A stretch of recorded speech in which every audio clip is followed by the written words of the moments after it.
Hello, ladies and gentlemen, boys and girls. Welcome into another edition of Infection Podcast. My name is Nick Craig. You can follow me on X at Nicholas M. Craig or check out our website, infectionpodcast.com. Can't do this thing alone. Joining me, as always, for the last 447 weeks. I was just a child. Brian with an I Aldridge. What's going on, Brian? Yes. Hey, not too much, but if you want to find me at Boise Computer on X, or if you want to go to at Brian Aldridge on other places, I might be there too. We've had something pop up this week that surprised me. Was not expecting it, and it has to do with something we've talked about in the past. Way back. And this is something actually that affects a person who's from your home state. Actually, I think pretty close to where you're at. Yeah, pretty close. So I was browsing the old X, I guess we could call it, and I saw Elon post something that seemed, I don't know, I thought at first maybe it was a troll, but he says, if you were unfairly treated by your employer due to posting or liking something on this platform, we will fund your legal bill, no limit. Please let us know. Now, I'm assuming if you're posting death threats, you're being a total crazy degenerate. things, there may be some stipulations. If you're breaking a law by what you're posting, and by breaking a law, I don't mean being a vaccine denier, even though the YouTube will push for that. But this is one where if you were fired, and one that we brought up, actually Libs of TikTok brought up specifically, but right after this was posted to Elon Musk, Kara Creates. And for people who don't know who Kara Creates is, that's the person that was fired by the, is it Games Done Quick? Or I'm trying to remember the exact studio. Yeah, she was fired from a group known as, let's see, the name of the company. I don't remember exactly the name of the company, but they make limited release. Limited run games. That's who it was. Limited run games. Yeah, limited run games. And just to say, for how early we are on this, we covered this back on January the 24th of this year. We covered this story. It was back on episode 419 of this show when we talked about this. Yeah, and this is something I'm going to put in here as well, a link to an article that was posted around that time, just so people can have an idea of when it was happening and kind of the context of the time. But so someone posted back and said, hey, this is something where I think this person would be the perfect candidate for one of your first legal cases. And it was Kara Creates. And so she has reached back and forth, sent a DM directly to Elon Musk, and they're in communications to get this going. Now, this is going to be something for her is a perfect example because she didn't do anything crazy. She didn't post anything crazy. She did just normal activity, and in she any liked to tweet. World, yeah, she liked to tweet. In any world with free speech, didn't retweet. This would not be. Yeah, didn't retweet didn't it. Comment. Just liked something. Liked. They also didn't like some of the people that she followed. Yes, which I follow people I don't agree with. I mean, you're saying I'm not allowed to even follow someone to see their point of view and get their perspective on things. And so this is something where limited run games, if they're not careful, they're going to have the full force of X behind it coming at their company. And they're going to not only, I saw something where they said not only are they going to do legal, but they're going to be contacting their HR departments and their boards, and they're going to go after them in different avenues and be very loud about it. Because Elon wants it to where you're not afraid to have a conversation, a two-way conversation. And up to this point, you're not really been able to have a two-way conversation. This is something that's not been allowed, and just finally Twitter's starting to allow this, but these companies are fighting back, and these activists are fighting back by trying to get you fired and fear you from being able to take advantage of what the platform's allowing you to do. So I have a couple thoughts on this. First, it was great to see. I'll reach back out to Kara and see if we can get her on in the next couple of weeks to chat about this. But I have a couple thoughts. The first, I wonder how much of this is Elon Musk just being an autistic spurg and coming up with an idea one night, and what comes of this. But so that's one part of it. The other part of it is you say what you want about him, love him, hate him, whatever. He genuinely believes in free speech. Like that has become ever more clear since he took over X. And I genuinely believe that he thinks that free speech is the most important thing in the public square, the town square, whatever you want to call it, that X is. And this would be an example of him truly putting his money where his mouth is. If he truly believes this, then I'm very curious to see him, put up or shut up on it. And I'm hoping he's got the resources to put up, which is great. It's just going to be interesting to see, what you have to have a legal argument to win a court case. I mean, you can file frivolous lawsuits all day. Brian, I could sue you tomorrow, but again, without any serious legal standing, a judge is just going to laugh it out of the courtroom. So it's going to be interesting to see how exactly they morph this and how exactly they attack this. As a corporation, as X suing these companies. I don't know how, or maybe he's going to do it personally. I don't know how that's going to come out, or does he start it? Does he have another? He's got gazillions of companies that could potentially take on this battle. This would be a great opportunity for Alex Jones's company, Free Speech LLC, but unfortunately, I don't think he has any money. So this is if nothing else happens from this, Brian, maybe we get companies being a little bit more careful about how they mistreating people, and how they decide to let's just call it what it is. It's discrimination. I mean, they discriminate against individuals based on their political background.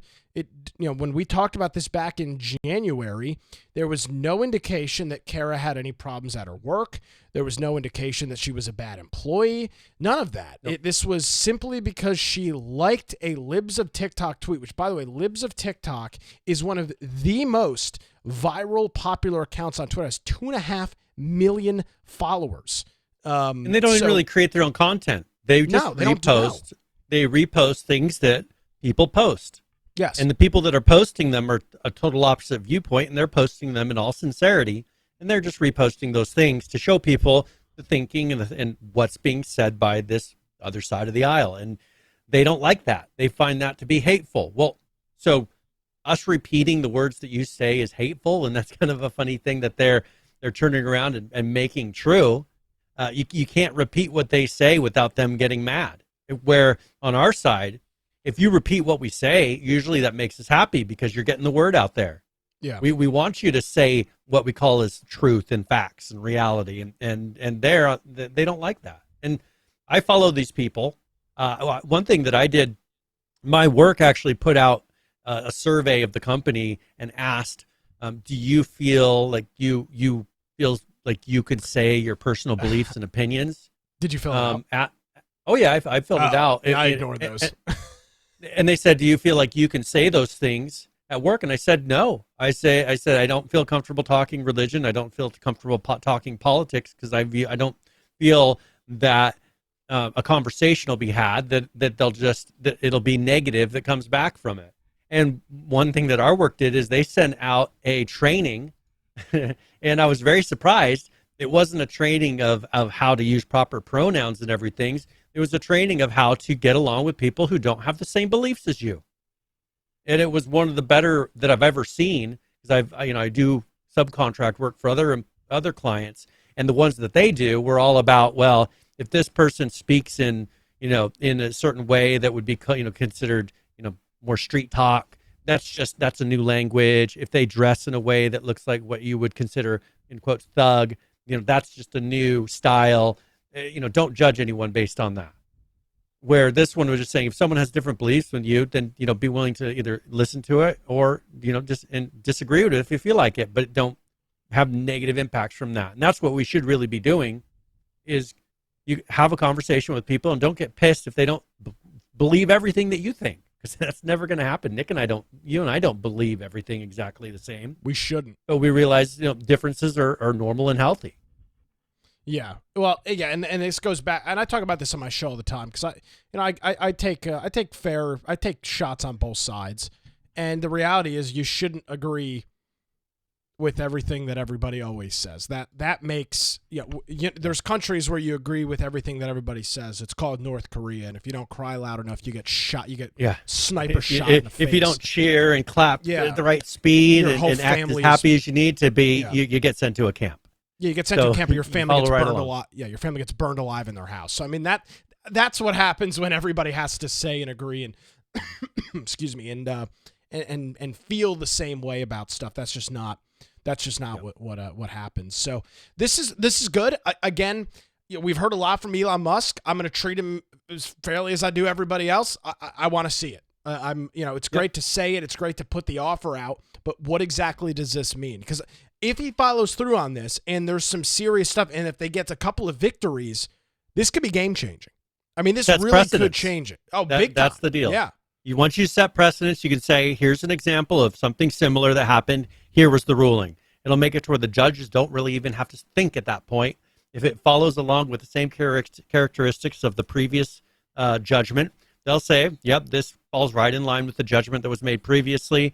And I'm assuming that Elon would be willing to even take it up to the Supreme Court level if it needed to go there, so that you could get the ultimate precedence on that. And then he's opening up his whole platform for people to come and safely feel like they have the freedom to say what they want, because enough companies get sued and get huge amounts of money or put out of business, money taken from them or out of business. They're going to quit doing these petty things. They won't be worth the risk. I want to note one more thing about this Kara situation. Yeah. This came up because a bunch of radical trans people on Twitter dug all of this stuff up and started harassing her employer. This was the traditional cancel campaign that we have come to see and expect. This was not the company seeking this out. This was not an internal report. This was a bunch of mentally ill, fake people on Twitter that pretend to be something else, pretend to be fire hydrants, and run around society like mentally ill psychopaths. These were, it was their persistence and their actions that led to this seemingly completely normal person losing their profession. That's the context here, because this was not the company seeking this stuff out. But unfortunately, these companies are too big of wimps and they're too big of cowards to push back against these groups, because they know they'll be the next one under the gun.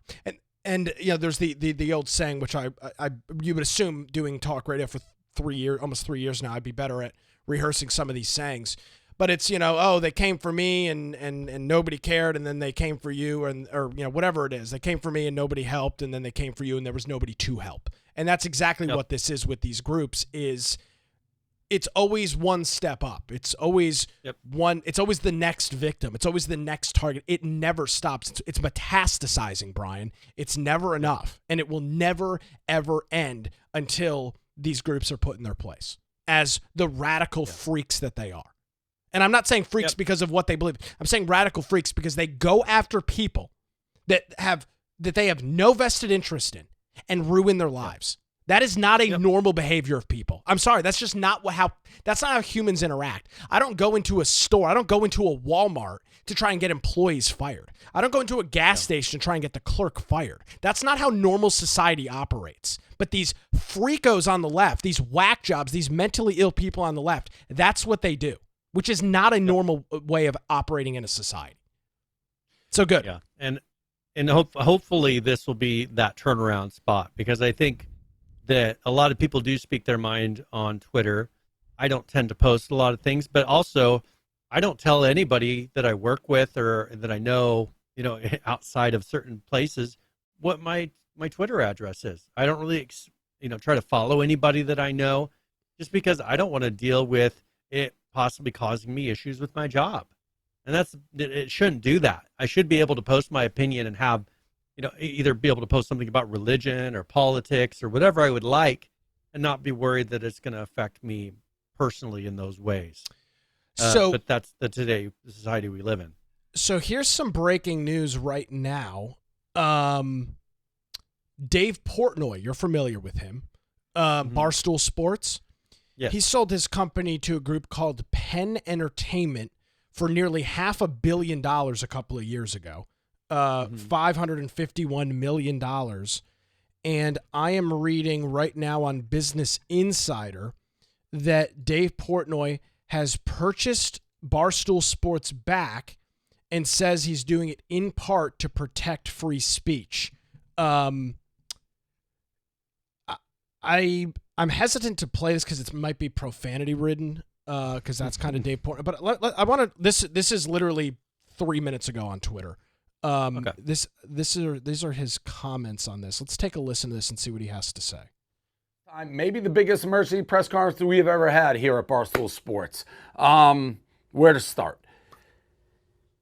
Penn Entertainment and Barstool Sports have gone our separate ways. As of this moment, while you were watching this video, I have purchased back Barstool Sports from Penn. So that is right. For the first time in a decade, I own 100% of Barstool Sports. Not since the Chernin deal have I been in total control of everything.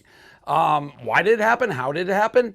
Well, I think Penn, who I have nothing but great things to say, I've said that all the way along with the Penn relationship. I have nothing but the most respect from Jay, his whole team, everything. We did this deal about 3 years ago, and I think both parties are like, we're going to take this thing to the moon.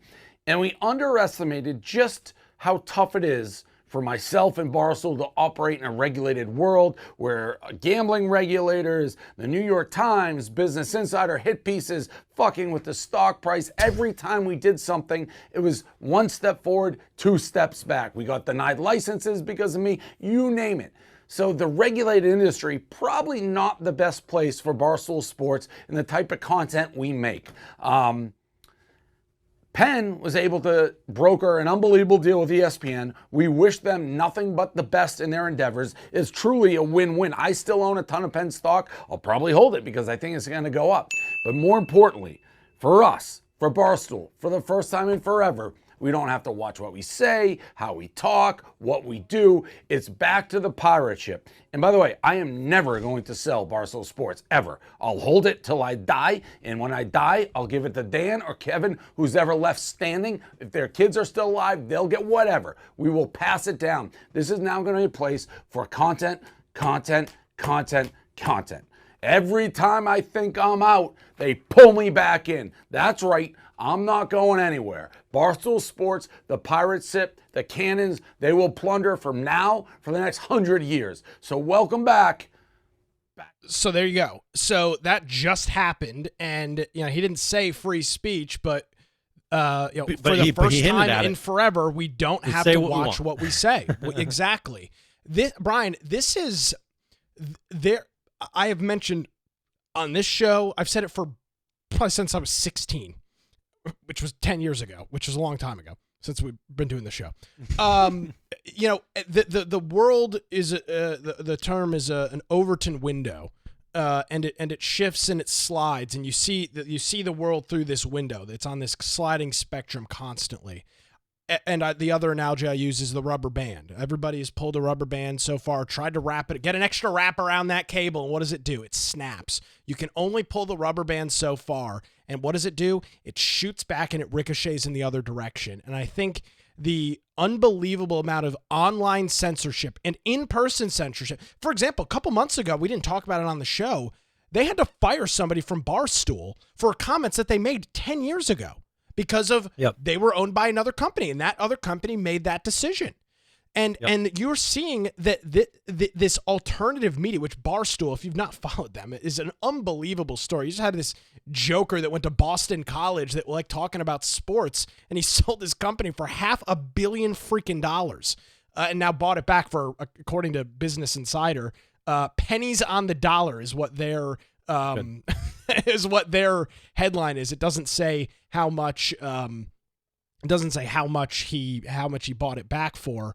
But this is very interesting, and I think that this is the continuation of what we just talked about with Twitter and X, and how people are just sick of being unfairly discriminated. Now, Brian, if you make some egregious claim, like you expect to deal with consequences and repercussions, but you made a joke online a decade ago, or you say something like the people that call for other people's heads because they disagree with them are freaks and dregs on society. If that's enough to get you to lose your job, that's not a good situation to be in. That's not a fruitful society that you're living in. And You're starting to see that now, which I think is great. So this is this is huge. Well, I want to kind of continue this because there's something else I think is kind of linked to this same topic. And Anita Sarkeesian, do you remember who she is? The name sounds very familiar. So Feminist Frequency is the organization, and what they would do is they would go in to companies and they would consult them for a very large fee on how to represent better, and would really just turn companies upside down when it really came down to it by just convincing them with these pre-made talks and charging a huge fee to do it. Well, she is shutting down with that after 15 years. So they're going to be in early 2024. She's going to be ceasing the whole company. And what is it? She won a Peabody for combating harassment in the games industry. She was one of the ones going into all of these game studios, sitting down with their leaders and convincing them that they need to have more representation in video games. Yep. They need to be less, toxic towards, female representations. All these things that really started changing the way that video games were created. She was a lot of the catalyst for that. And really, this is something I think that has taken down and really hurt the reputation. I mean, just, like with Blizzard even, having to now decide, well, these characters are going to be gay on a kid's game, to be all totally upfront. I mean, if you look at that game, it's not just for adults, it's for kids as well. And now all of a sudden you have to have ones that are gay, ones that are pansexual, ones that are, just, why can't it be about a video game? Why do we have to have so much representation? I don't think of the, how most of those characters represent me in any way. I mean, I'm not seeking for them to do that. They're fake video game characters. They don't have to represent anything in normal everyday life. Would that have to do with politics, especially? But she was one of the big catalysts that really just went into. I mean, if we went back and looked at the history of some of the studios that came and really turned and came up with these crazy things that they started putting out, she was the one behind the scenes really pushing that in her company. So that is ceasing because they've really started to lose business. Companies have been going bankrupt and been losing money, and so they're not doing these sort of things. And so I think that's a good sign, because I'm all about diversity in the fact that if you have a video game that's supposed to represent real life, okay, have it represent the balance of what you would see in real life. But the problem is that's not the diversity that they're going for. They want an over-representation of various areas and not equal actual representation. And that's what I've gotten frustrated about is when you make half the characters gay, well, half of the people that in everyday life aren't gay. Sure, put some characters in there that maybe represent different things, but you don't have to have, well, this one's pansexual, this one's bisexual, this one's a lesbian. In Overwatch 2, I mean, really, out of 12 characters, half of them have to be some representation in the LGBTQ ... representation, and that's what they end up doing. And maybe maybe I'm just too normal, Brian, which I would never say because I'm very abnormal. Case in point, this program and everything else I do in my life. But I just have never looked at a video game. And I've been playing video games since I was a wee lad, like you have. I just have never looked at a video game and cared at all, not once, what the character looks like, what its backstory. Now, obviously, in a story game, you have a little bit of that to go through the campaign. But in a game like Overwatch or Call of Duty, like, who cares? Like, it's I've never looked at a game and was like, oh man, I can't believe that I am not represented in this, or this group is not, like, I just it on the list of things that are important to me in a video game, that's not even on it. Like, to say it's on the list or low down would be inaccurate. It's not on it. I don't care. But that's all these people have. That's the thing. Well, all right. Yeah, that's all right. All right. We're going off on this. So the problem you have with many of these communities, Brian, is that their whole being is their sexuality. their diversity, it's all encompassing of them. They don't exist without that. It's the only thing that makes them feel like that they are something worth living, which is sad. I mean, it really is sad when you are at a point in your life where the only thing that matters is your sexuality. Like that's not a good place to be. Whether that's heterosexual or homosexual or pansexual, whatever nonsensical terms that they've got, that's not a good state. That's not a good place to be.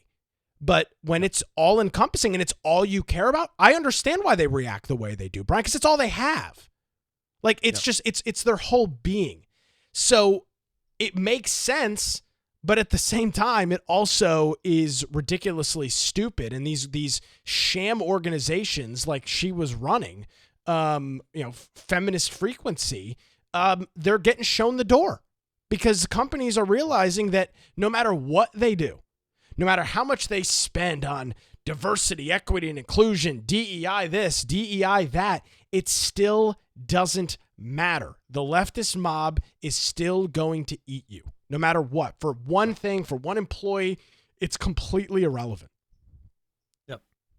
And I think hopefully this is just the initial signs of video games becoming less political. If you have a game that you're creating to be political, sure, go that direction. Sure. Because the people purchasing it, that's what they're expecting. But, she goes off on Red Dead Redemption 2 and how, they still don't have a female protagonist and all of these things about how, he's not a good man and all, just really bashing on the game. Okay, but the game was not made. It's done in the Old West. When you make a strong female type and expect them to go through that somewhat realistic of a landscape, there's very few women in history that have been able to do that. Sure, how about you go to a game that has to do with Vikings? There were some strong female Vikings recorded in history, and you can do a game about that because that's something realistic.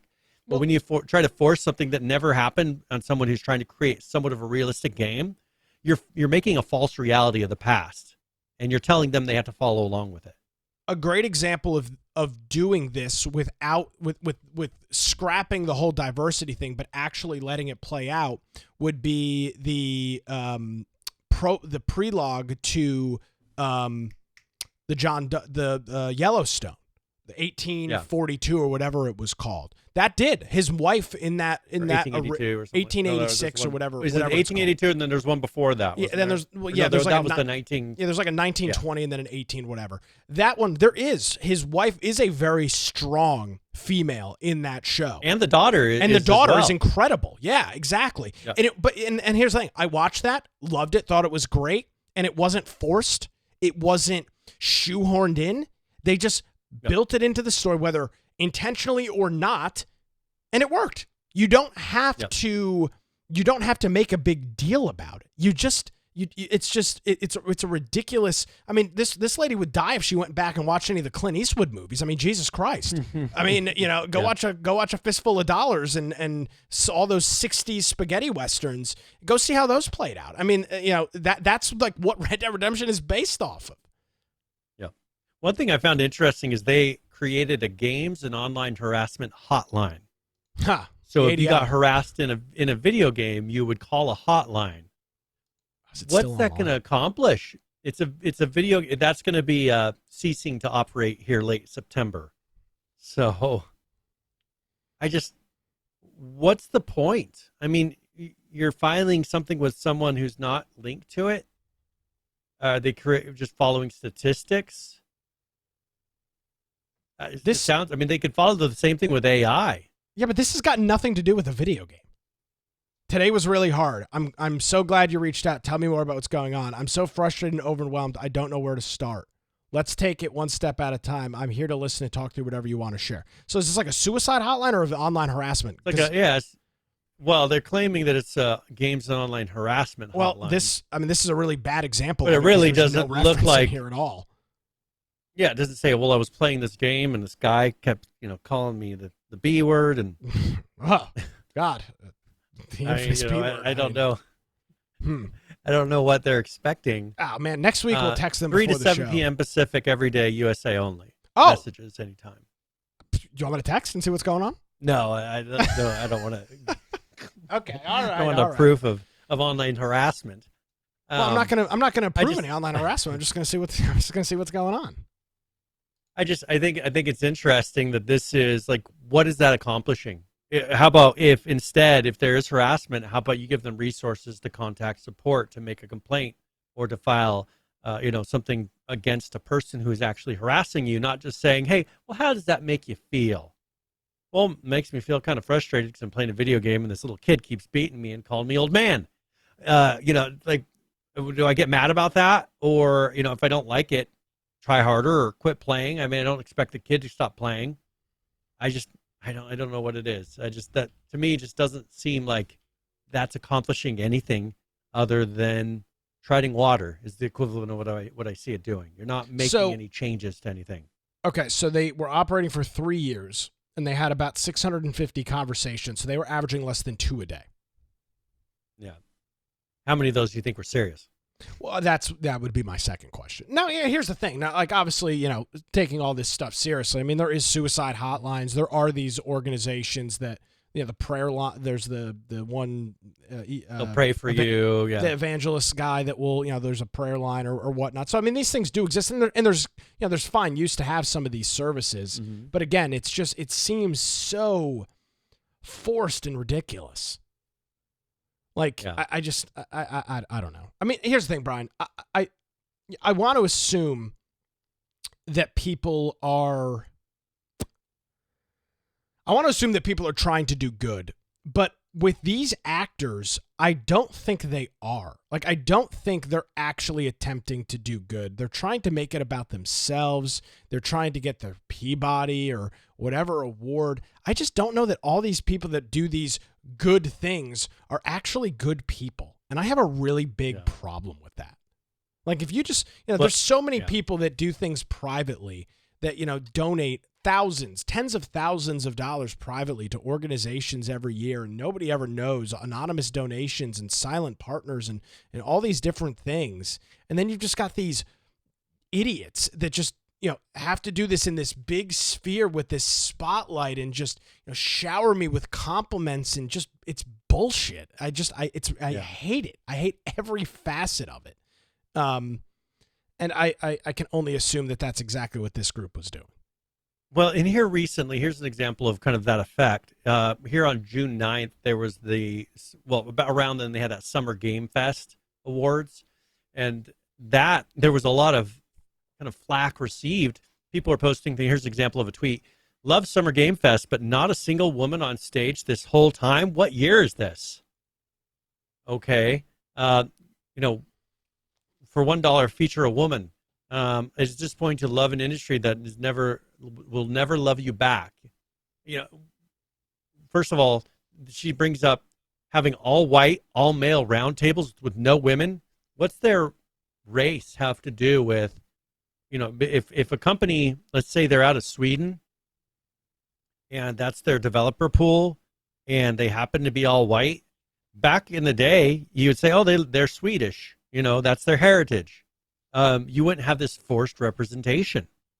And I feel like that's what they want now. Now in America, you have a more diverse pool, but all these people coming in for these awards aren't all American studios. They're not all going to be, it's like having people come from Japan and then being pissed off that they're all Japanese. I mean, do we get mad about that? I mean, I never get mad at that Nintendo's all Japanese people and say, this is awful, boycott Nintendo. I think the issue here is context. And without context, which of course, surprise, Brian, none of these morons on Twitter have, did women apply to be part of the Summer Game Fest and were they denied? That would be the first question I would ask. My gut reaction would be probably not. Or at least not a large enough number where it was like, oh, man, we're just purposely declining women. You're looking at an industry in which there is a lot more men than women, whether that's, and for some reason that's a bad thing. I don't know why. It's not like video games are this unbelievable barrier for women to enter. But again, without this context. So if no woman applied, let's just set this as the thing. No woman applied to be part of this. They're supposed to go out and find somebody, even though they didn't apply. Why? What would be the rationale of doing that? Well, and it's not even. It was companies like Sonic Superstars, the Cyberpunk, the new Cyberpunk DLC, Star Wars Outlaws. So these are just big studios that were sending some of their developers, which is a high majority of men in especially in that tier of development. There's women that do certain roles, but the majority of the ones that are doing the actual coding are a lot of times men. And so if they're going to be sending the head of whatever department, there's a good chance that it will be a guy. Now, and depending on what studio, they may be white. Not all of these companies, or they may be Asian, or they may be, you name what they may be, but they didn't. There was no thing where these companies were saying, well, you can only send men up on the stage, and if you can, make sure it's a white man. So Here is from the International Game Developers Association from 2019. 81% of the developers identified as white, Caucasian, or European. 7% as Hispanic or Latinx, or 2 as Black, African American, and so on and so forth. Which by the way doesn't equal. I don't know where the rest of the percentages. So you've got an industry that is 80% white, Caucasian, European.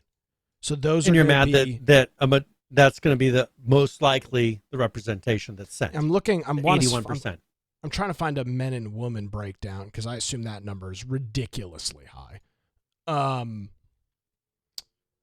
So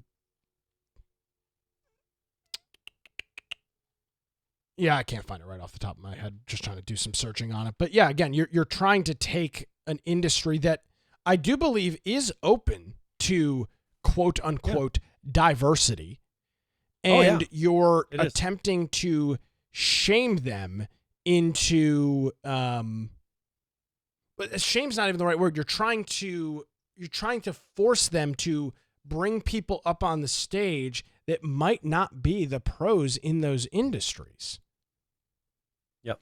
And this is something there's another article I have from Slate, and they're talking about, how they feel like the tech industry has really let down women, saying that these companies were never successful in getting a 50-50 gender balance. But even beyond that, since the hiring of women was so skewed to the supposedly non-essential parts of the business, does that mean the diversity efforts weren't very good in the first place? They're finally figuring out it takes a lot to get women to want to do these roles. And you can hand them all of these fluff jobs, but you know what? Most of them don't want to do the head-down coding work.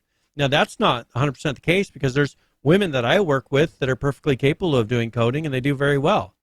They can, but not a lot of them don't want to give up the ability to have a family or to do certain things. And this one comments, sleep at the office sometimes when they have deadlines to meet.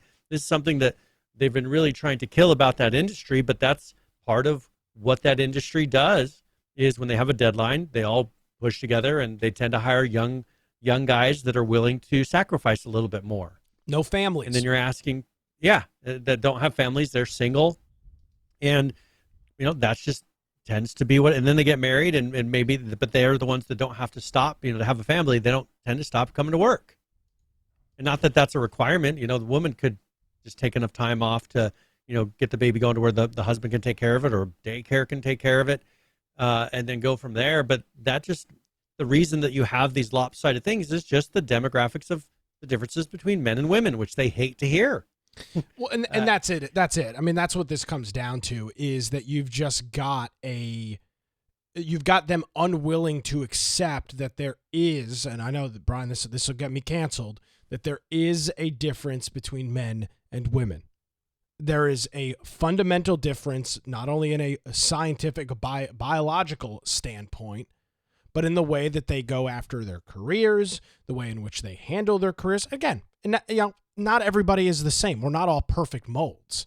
I mean, Carly Fiorina was the head of freaking Hewlett Packard. Yep. What Melissa Mayer, or whatever her name was the head of Yahoo. Right?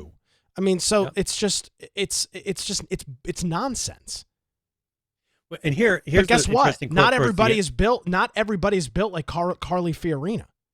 The same way that not every They're not guy willing is to, maybe Elon not willing Musk to give up as or much. Steve Jobs. I'm not. You're not. Yeah. We're just not. And here's an interesting quote they put at the end of this. He says, a few of the women I spoke to were like, well, I'm not going to going to get a job for a while. I'm just going to stay with my baby for a while. And you can see how that could lead to women dropping out of the workforce. It's kind of a callback to the days before parental leave. Someone would have a baby and then not work for a few years and then maybe get back into the workforce, or maybe not. That's very common. That's a lot of time how it goes. That's what my sister, my oldest sister, that's what she did. She worked, got married, worked until they had a baby, and then she took care of the kids at home. Ended up having 5 kids. And chose that was more important to her. But see, they shame women, Brian, and that's the funniest part about this. They shame, being a homemaker, and I think that is a perfectly reasonable job to have. Well, it takes a lot of work. It's not only perfectly reasonable; it's something that many women want to do, and yet they are chastised by these other groups for it. I mean, you look at the bigotry of these groups in these articles and these various conversations about it. I mean, they shame women that's what they want to do. No, you need to go become a coder. Well, I don't want to. Yep. Well, then you're just falling into the patriarchy, Brian. You're just lapping up the patriarchy. No, maybe that's just what I want to do. What about me being able to make my own freaking decision myself? But that's not allowed. Read the last sentence of that article, and here's really what they hate. They are really putting up on a pedestal those childless single men who feel like they will just jump on a laptop or pick up the phone at any hour. Yeah, that's who I used to be. I used to be available all the time, with what I was doing previously. And that's something I wanted to get away from. I wanted to get towards something that was more family friendly, that would be more flexible so that I could have kids and have the ability to do different things. And, so I changed careers and I made sacrifices in a lot of ways to do that. That's life. There are people in the industry before that make money because they're willing to do that. I didn't want to be willing to do that anymore. So you know what? They're trying to make that illegal. But you know what? If a woman is willing to do that, she can do the exact same thing. It doesn't have to be just single men. It can be single women. But you know what? Single women tend to not want to do that. Damn them. Damn them to hell. I know. It really comes down to it's not a limitation of your sex, your gender. It's a limitation of just your personal choices. And if you're not willing to do that, just like if I wanted to become a Navy SEAL, guess what? I'd have to make some sacrifices in what I did in my life, right? Be willing to drop and fly somewhere or be deployed for long periods of times. If that's what I chose to do, that's what I could do. And it's not like you have to lower the standards and accommodate me so that it fits into my lifestyle. No, that's what that job requires. Let it happen. Let them do it if they want to do it. And I think that's what pisses me off really about all of this is it's like you take an industry like video game development, like IT, like any sort of tech job. I don't believe that they are actively discriminating against women. Now, are there cases where companies are? Sure. Or has been in the past. Sure, I mean, there was a period of time where I think it did happen. Yeah, absolutely. No argument there at all. But you're looking at an industry now where if you are, you have an upper hand if you are a female that wants to go into those professions because these companies that have been, the female feminist frequency group has come in and told the CEOs and the HR departments and the board of directors at these companies that this is what you need to do. So it's now now women have an upper hand in it, which is fine if that's how these companies want to operate. And the numbers still aren't there because as you just noted, it's not for everyone. My job isn't for everyone, Brian. I wake up at 4:15 every morning. I wanted to go out last night, but guess what? I couldn't. Wasn't an option. 9 o'clock. I can't go out on a Monday night at 9 o'clock. It's not an option for me. It's a sacrifice. It's not for everybody. If I wanted to go out 7 days a week with my friends at 9 o'clock, I'd probably have to find a new job. That would be the sacrifice I'd have to make. What is more Those important? are personal choices that you're and that's my tailoring choice. your job towards or your personal life towards around that job. And that's something I think that they need to really accept is a lot of these things don't come down to discrimination and people being told no. It's people saying, no, I'm not willing to do that. I'm not willing to go to, and they're trying to turn it around where all these other areas have to accommodate them. And that's what frustrates me. Yeah, big time. Good conversation. All right.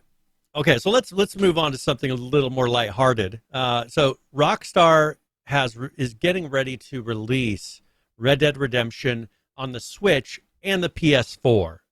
Now, the original people Red are Dead kind Redemption. of the original Red Dead Redemption. Great game. Not a remaster, just pretty much the original version on these. Okay. And it's going to be $50 for Red Dead Redemption on Switch. Ooh. $50 for a game that came out in 2010? Yes. So they're charging $50 to release it on this. A lot of people are asking, well, why aren't you releasing this on Xbox, PC? They're just doing it on the PS4 and the Switch, and which is kind of an odd thing. And so, I don't know if this is it's currently available. Deal or laziness. It's $40. That's the on Xbox. open world. Well, that's not this remaster. You can currently buy Rockford Open World Western, and it's undead.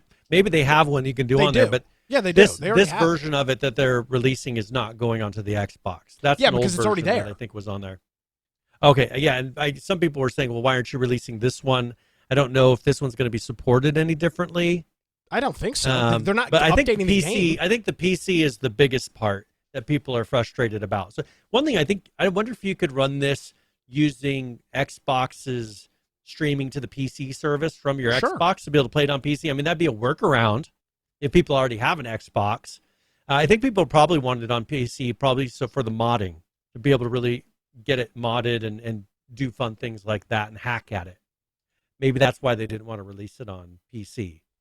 So it's on Xbox, it's on PS4, now it's going to be on Switch, but not PC. Which you figure if they got an Xbox, it'd be easy to release on PC as well. Yeah.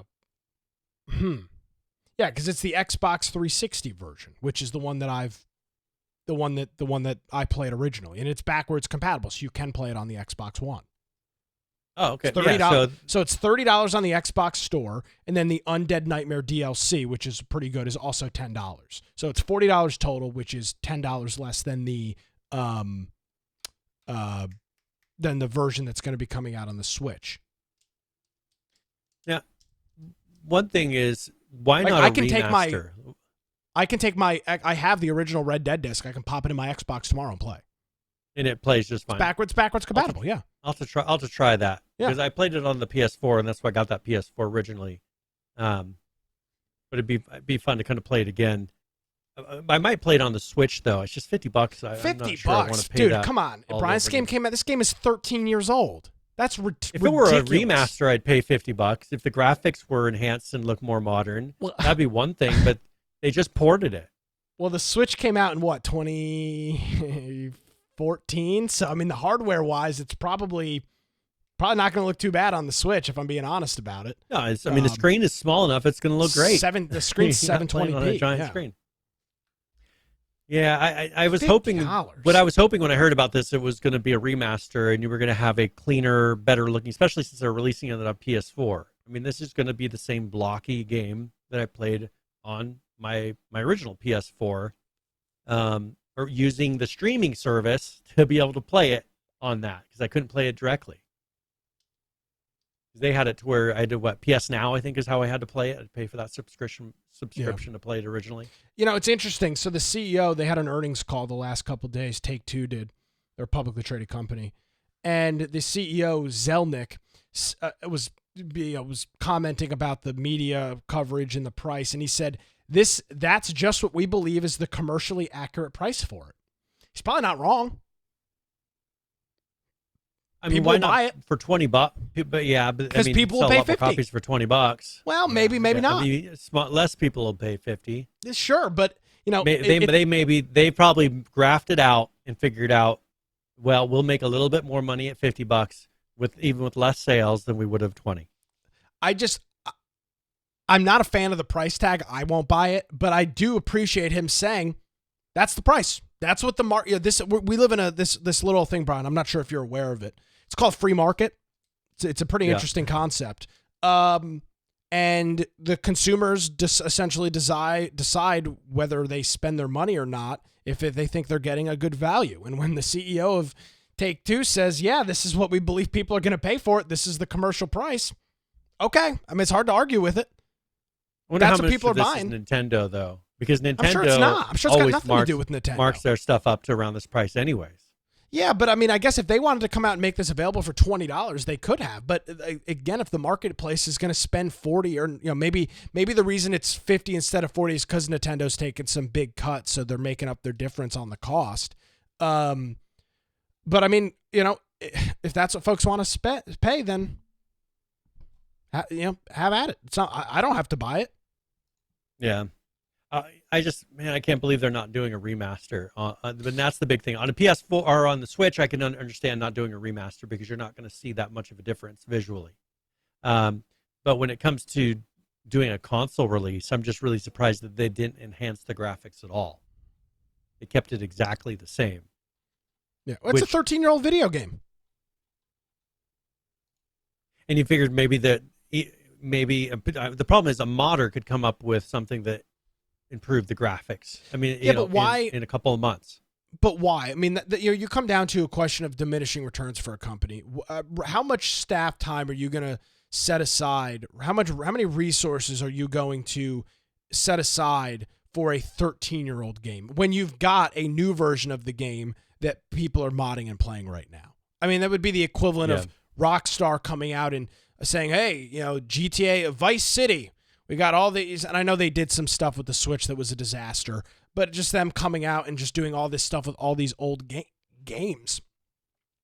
While they have something on the horizon. They've got a brand new GTA, hopefully out in the next couple of years, and they've got GTA 5. So, you stick up with your current game, and then if you want to release the old, which is what Rockstar kind of did, I believe, with some of the GTAs, they just re-released them on Steam. Vice City and Liberty City. You could just play the original games from the early 2000s. And this kind of leaves the door open for them, if they would like to, is to release this game on the new Red Dead Redemption 2 platform and then resell it again.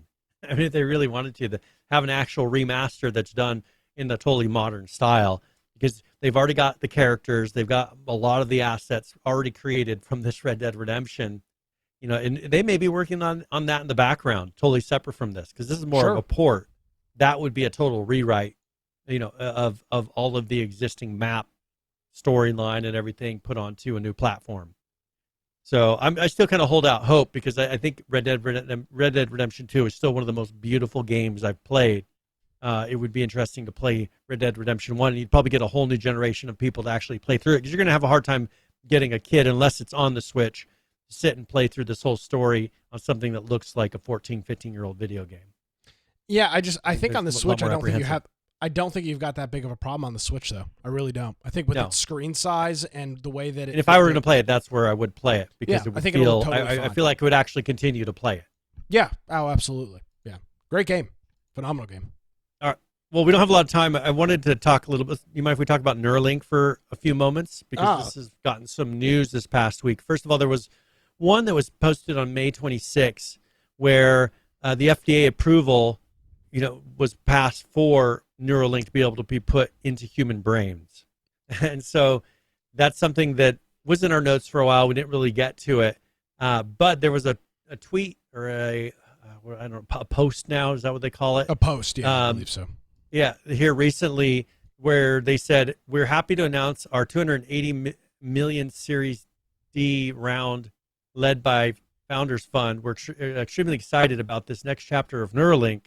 If you'd like to help with the first human experience, incredible, and work," who wrote this, "on engineering challenges to restore vision and mobility, come join."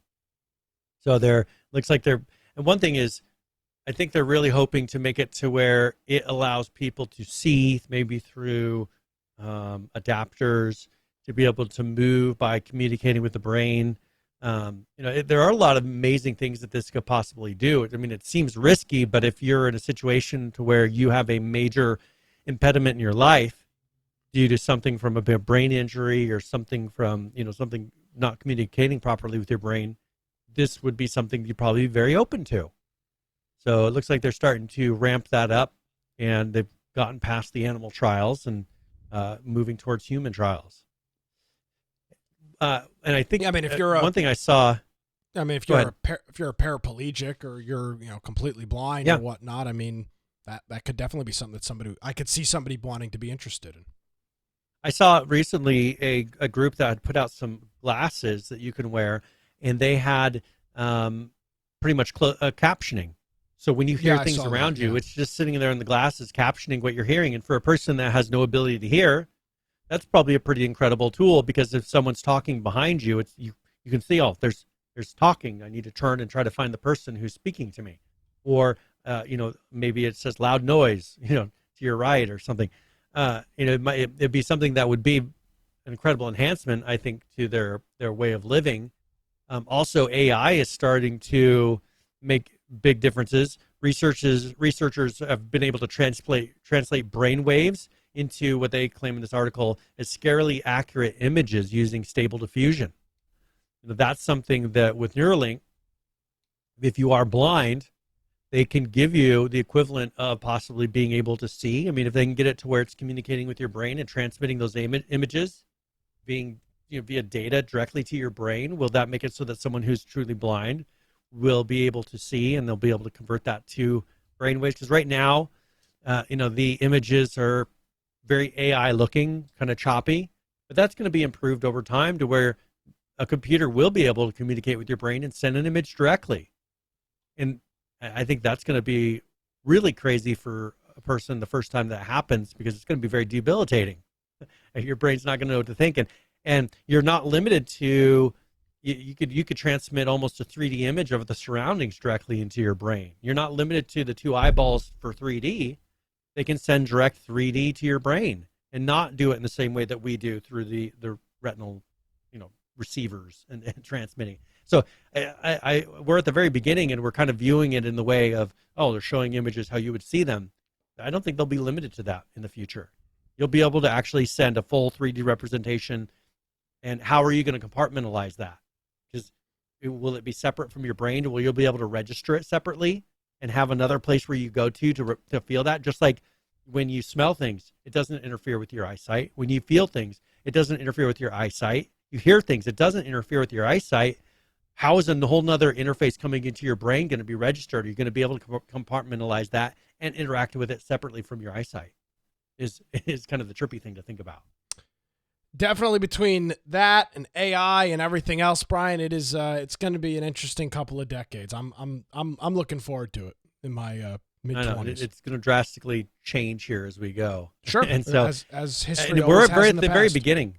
I mean, to think of 100 years ago where they were at with technology and what, the 1920s? Yeah, right radio before the had Great Depression and all that. Radio had just started. Television was just going not through really its early having very trials. much film, basic kind of very rough film, having basic photography to, and starting on radio to where now we're doing all these crazy things and interfacing with the brain, landing on other planets. It's pretty crazy. And then in your generation, I mean, you're a little bit younger than me. It's going to be amazing the things that you're able to see. But by the time you're my age, even, I think it's going to be pretty incredible. It's a long time. It's at least 30 years from now. Yeah. I know that's very possible. Is there anything else you wanted to cover here before we rolled on out, or? No, I think we're good to go. Great, good conversation tonight for sure. All right. Well, hey, if you want to find me, you can get me at Brian or Boise Computer on X, or if you want to go to one of the other platforms, at Brian Aldridge. If you go to my blog, biteoftech.com, that'll give you good places to find me on those services or get a hold of me. Or if you go to our website, infectionpodcast.com, on the upper right-hand side, just join our server on Discord. Through there, you can contact Nick or I directly. Also, if there is a show link that you want to submit to us, maybe a topic that you think we should be covering, put a link of that into the show news channel, and we'll review that before the live show starts. If you want to watch the live show, you can do that through Twitch or YouTube, or you can watch the Rumble episode after the fact. It's uploaded when we're done. If you want to listen on the podcast form, which that's, I think, the majority, the lower right-hand side has all the different platforms and devices that you can listen on. Now, those aren't live, but if once we've recorded it, those will be available there. And if you are doing that, that means the show notes for that particular episode are all available and ready to go. You can click on it. There's a video and audio player built into the page, and then links for all the different things we discussed throughout the episode, maybe some source material, videos, anything that you want to see or read more into than what we covered. It's all right there. If you want to support us, there's a support menu option there, or infectionpodcast.com/support. Brian, my friend, as always, greatly appreciated. We'll catch up with you next Tuesday. No problem. We'll see you later. Alrighty, folks, that's going to do it. If thought some of our early conversation was rather interesting, well, that's kind of what I do for a living. I make so many sacrifices. You can check out the Wilmington's Morning News podcast in all your favorite podcast apps, or visit nickcraig.com for the full copies of each and every show. You can follow me on Twitter You can follow me on X at Nicholas M. Craig. Of course, if you missed any portion of today's program, you can check out our show notes at infectionpodcast.com. That's going to do it, everybody. Thank you so much for joining us. Have a great week. We'll see you next time.